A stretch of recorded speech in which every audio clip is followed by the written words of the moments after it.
Welcome to this cinematic explainer. Let's just dive right into a seriously epic story where dark medieval fantasy meets a heartbreakingly beautiful romance. Today we're exploring the captivating narrative of The Rose of Ravenspire. And honestly, this is a story that shows just how much absolute power a single act of kindness can hold. We kick things off immersed in a completely bleak, winter-swallowed world. The rivers are literally running red with the cost of a devastating 20-year war. Ravenspire had forgotten how to love. It's a kingdom fundamentally broken by endless conflict, a place where day-to-day survival has totally replaced hope. All right, setting the stage with Section 1, The Kingdom of Ashes, The Shadow of Blackthorn Castle. Picture this, giant, gothic, black castle, stretching its claw-like walls up into the gray skies. Inside, you've got this incredibly stark contrast.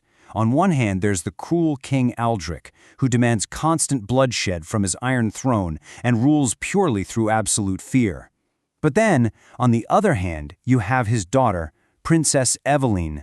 She hides away in the candlelit library, spending her nights reading ancient books, secretly dreaming of a world without war, a world filled with peace, love, and real freedom. Now, to actually wage these endless wars, the king relies on his most feared commander, General Cale Draven. Cale is literally a weapon forged from ashes. He's this brutally scarred knight in black armor, who everyone, and I mean everyone, believes is an absolute monster. But the real, hidden tragedy here? He was once just a simple farmer's son who lost his parents to Aldric's wars, before the king twisted that trauma to turn him into an emotionless warrior. And you really see the depth of Aldric's cruelty when he orders Cale to burn the Northern Kingdom to the ground. When Eveline bravely steps up to plead for the innocent lives there, Aldric just laughs it off. He tells her, innocence means nothing in war. Meanwhile, Cale remains completely silent. And honestly, that heavy, apathetic silence terrifies the princess more than anything else. Moving on to Section 2, The Heartless Warrior, A Meeting of Opposites. So the army camps on a frozen river heading north, and Eveline boldly steps out of the snow. She actually secretly followed them to stop the war. When she confronts Cale, she does something truly incredible. She looks right past his terrifying reputation. For the very first time, someone actually recognizes the profound sadness buried deep behind his cold gray eyes. She sees the man, not the monster. Which brings us to Section 3, Dance in the Firelight, The Turning Point. This is wild. Kyle completely breaks character and actually delays the invasion of the North for 3 days. This leads to a breathtaking winter lantern festival right outside the enemy's castle walls.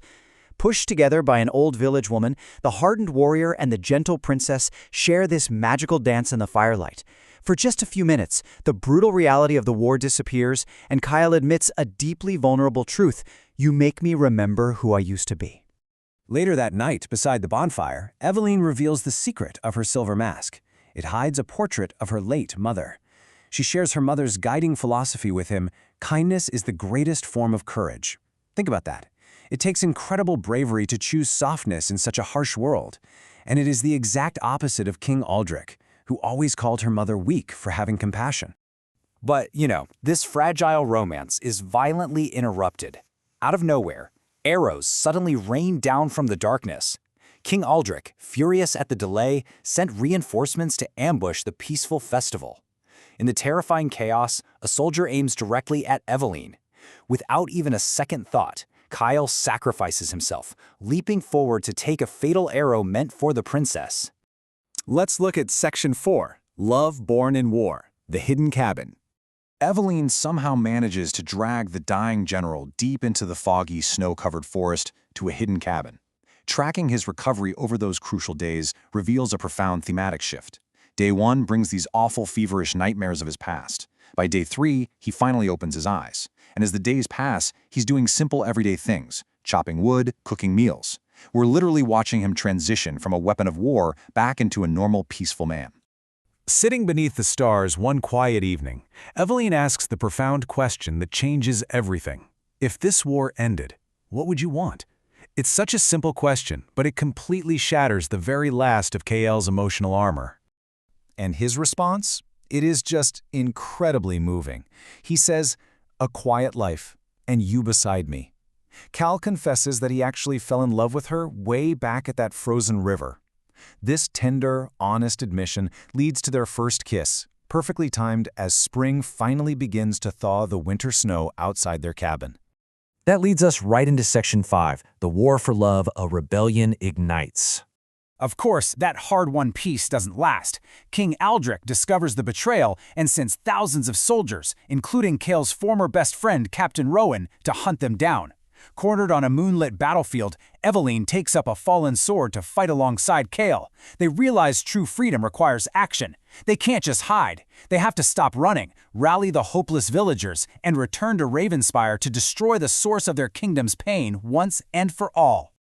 And man, the whispers of the princess and the warrior spread like wildfire. This is the sheer power of hope in action. Farmers, blacksmiths, and former soldiers rally to their cause.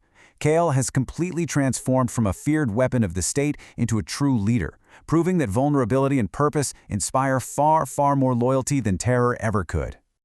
Now for Section 6, The Last Battle, Blood and Rain. The climax completely explodes outside Blackthorn Castle in a cinematic collision of rain, lightning, and mud as the rebel army clashes head-on with the king's forces. Then we get this massive, dramatic turning point. Captain Rowan, who had served the king for 20 years, drops his weapon and defects. He absolutely refuses to watch any more innocent lives be destroyed. Eveline's message of kindness has finally penetrated the royal ranks, causing the king's army to actually turn against itself. Right there in the rain-soaked castle courtyard, Kyle finally confronts Aldrich face-to-face. The old king snarls that love makes a person weak, but Kyle directly challenges this toxic belief with one enduring truth. Love is the reason people survive. He then steps aside and strikes the fatal blow, ending the 20-year war for good. Finally, Section 7, A Kingdom Reborn, The Crown of Peace. With the tyrant gone, the fires of war are immediately replaced by the warm lanterns of peace. The kingdom's bells are ringing out, and Cale makes a crucial choice. He actually refuses the throne, choosing to protect life instead of taking it. This paves the way for Eveline to be crowned queen, wearing her mother's silver necklace and finally ruling her kingdom with love rather than fear. 10 years jump by, and we see them standing in a peaceful, sunlit rose garden with their young daughter. It really leaves us to ponder. How did a single red rose, offered by a brave woman to a broken man, possess the power to save an entire kingdom from eternal darkness? It's a spectacular testament to the enduring, world-changing power of choosing love over fear. Thank you so much for joining me on this explainer, and I hope it leaves you inspired to always find courage in kindness.